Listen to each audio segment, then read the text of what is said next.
Mussolini was distracting me with his humor. In any event, thank you so much, all of you, for being here. I know it's warm, so we'll keep this program moving. But I have to say, I am so lucky and honored and proud to be the governor of a state that draws such a big crowd for a resiliency executive order. That is the place you want to live. So, thank you. And right along with that, the fact that our entire congressional delegation is here, I think is pretty amazing, led by Senator Reid, Senator Whitehouse, who is frankly a global champion and well-known all over the country for his work around climate change and resiliency. Thank you for all that you do. Congressman Cicilline and Lansman, yes.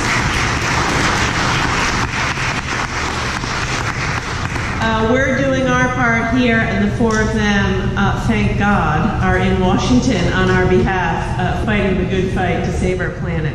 Many members, Treasurer Magaziner, who's here, has been a great friend and ally in the Infrastructure Bank. Thank you, Seth, for your work. Several members of my cabinet are here. Of course, the amazing Director Coit, who is just unbelievable.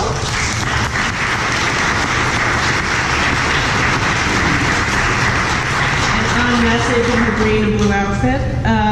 Dr. Scott, Jeff Deal, I think Pete Gaynor is here. I see Mackie McCleary is here. Carol Grant is in the back.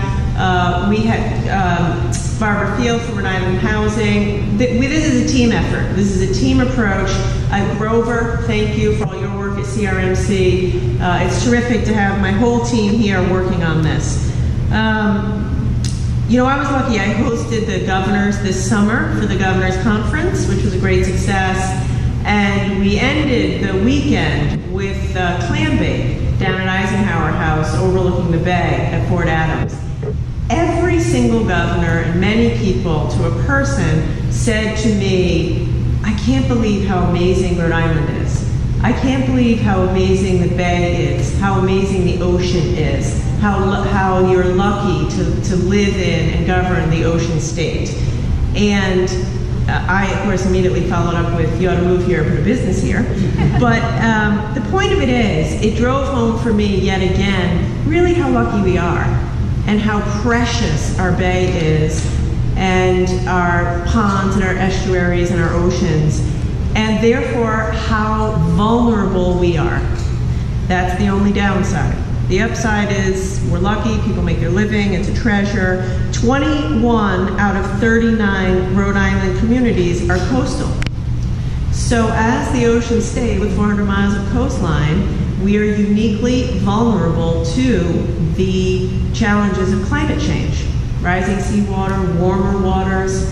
I mean, it's sad to be here in the weeks and days after Irma and Harvey, but it is just, again, a reminder of how urgent this problem is. And the reality is we can do something. The challenge is to take that spirit of urgency to this challenge of climate change. And that's what today is all about, to think proactively about what steps we can take to build our resiliency so that we're in a better position when the next storm comes. I'm proud of our record. You know, I'm proud I was the first governor to endorse the RGGI expansion. By the way, that wouldn't have happened without Janet Coit.